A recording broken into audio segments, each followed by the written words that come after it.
Many new astrologers wonder whether they can seek out signs or indications in their own natal chart for favorable signs to pursue an astrological career.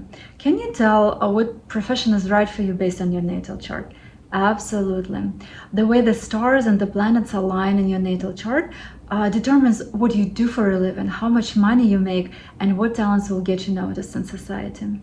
Learning astrology takes a significant amount of time and resources, and it's only natural and wise to check early on what potential you're going to have in this field.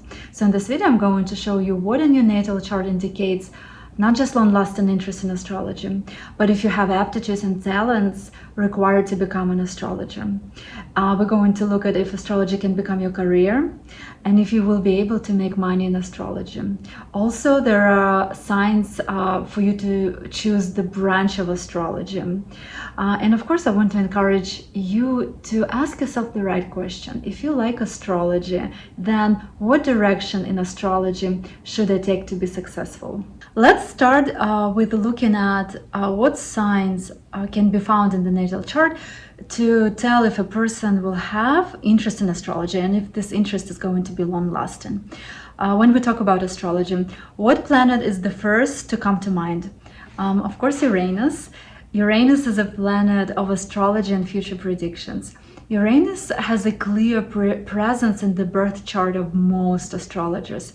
To get a complete picture, we need to examine the influence of Uranus in your birth chart, and the best way we can do it is by examining the 11th house, because Uranus is the symbolic ruler for the 11th house, and also by examining Aquarius sign in your birth chart, again because Uranus is a ruler for Aquarius. So what indicates astrologer's mindset? And what are going to be those signs? So first is when Uranus is a dispositor of personal planets. What it means? It means when Sun or Moon, Venus, Mars, or Mercury are in Aquarius. Second sign would be that the personal planets are in the 11th house. Another one is that the ruler of the first house is in the 11th house, or the ruler of the 11th house is in the first house. The next sign would be that the personal planets make aspect with Uranus or with the 11th house. When Uranus makes aspects with the personal planets, especially, and here it might come as a surprise, but especially challenging aspects. Also, it's worth noting here, when you read a natal chart, only consider major aspects such as trines, oppositions, squares, or conjunctions. So why challenging aspects? The challenging aspects, like oppositions or squares, make us feel uncomfortable, and this in turn propels us to seek for answers and motivates us to act. Harmonious aspects are great, but they might make understanding astrology too easy for someone to want to challenge himself or herself further. As you can see, there is quite a number of clues and variations that might signify interest in astrology.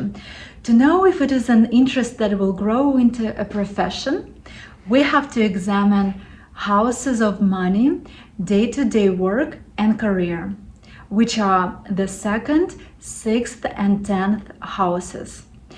These houses are represented by the earth element, which directs energy into material results. For the most accurate understanding, this list should also include the first house, because the first house is a house of self-identification, and profession is an important part of self-identity. Let's talk about money as well. How can you ensure that astrology work will become a source of income for you? Here we're going to look at a channel of money. So channel of money in the natal chart is symbolized by the 2nd and 8th houses. It is especially important to analyze the 2nd house to predict income from astrology. So how can you do this? You can do this by looking at the ruler of the 2nd house, and then what aspects this ruler makes with other planets. And you can see if there are any aspects connected with Uranus, 11th house, or Aquarius. So a strong presence of Uranus alone in a person's birth chart might indicate a career as an airline pilot or IT specialist, not necessarily a career of an astrologer. In fact, birth charts of astrologers have other indicators aside from a strong presence of Uranus that also would point towards astrology. So, and this is where Mercury, which is the planet that is the lower octave of Uranus, enters into the picture. Mercury means processing and working with information. No matter what type of astrology a person practices, they will need to process and transmit large amounts of information. So now we have a little bit bigger, a little bit a better understanding. So formula looks like this: Uranus plus Mercury, which if we translated it into regular language means I speak or write about astrology. This link allows to comprehend astrology easier and is reflected in connection between Mercury or the 3rd house or Uranus or the 11th house. If we introduce other planets into the mix, they can give us an insight into the direction a person might take in the field of astrology. Venus will point to a career of a consulting astrologer. Venus is a symbolic ruler of the 7th house. 7th house is the house of consultations. Jupiter and 9th house will point to careers for astrology writers, researchers, or teachers. I think it's interesting to mention here that originally Jupiter represented astrology. Jupiter is a planet of religion, philosophy, and exclusivity. Initially, astrology was practiced by priests, and initial astrology was only available for the royals. Nowadays, this has changed, and Jupiter alone wouldn't be enough for a career in astrology. Jupiter is a planet that exemplifies synthesis, seeing the bigger picture, and also research. So Jupiter plus Mercury is actually a skill that is so necessary for astrologers. Saturn and the 10th house are also of great importance for astrologers. Beyond Saturn's responsibilities to structure information, again a necessary skill for astrologers, Saturn also represents time, which is what prognostic astrology deals with. Astrology also encompasses working with symbols, archetypes, and intuition. All of that is symbolized by Neptune and the 12th house.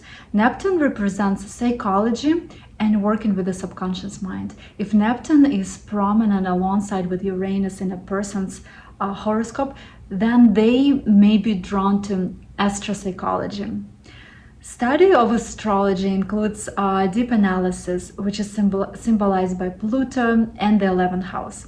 So I think at this point, you're probably beginning to see the pattern. When it comes to astrology, higher planets tend to stand out, just because that higher planets concern themselves with something more complicated than day-to-day questions. So let's look at the natal chart of some famous astrologers. I have a birth chart of Olivia Barclay. Olivia was a famous British astrologer. She is mostly famous for her work in Hori astrology. Actually, she wrote a book, Hori Astrology Rediscovered, and that really helped to bring Hori astrology into mainstream astrological practice. And before that, Hori astrology just had a reputation of some obscure occultism. So right away we see that Uranus is in the seventh house, and it's in Aquarius. That means that Uranus has a strong position here. It's dominant here. Seventh house is also house of not just partnership and marriage. It's also house of consultations. So if house of consultations is in Aquarius, that means that consultations are going to be about something either futuristic, because Uranus is about predicting future, and this is really her case, because her astrology deals with answering a specific question about future. Then we see again, so the next criteria would be aspect with the personal planet, and we see Moon is in a position with Uranus. And let's see, another interesting aspect is the second house of money. Its cusp is in Virgo. That means that Mercury is its ruler. So, and Uranus here is making square to the ruler of the house of money.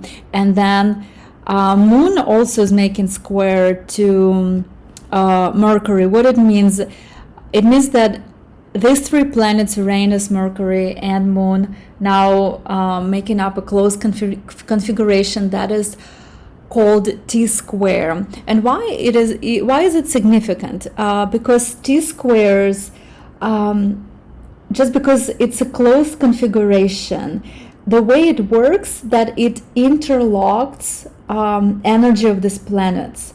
And it means that the energy of these planets are going to show in all major life choices, all major challenges.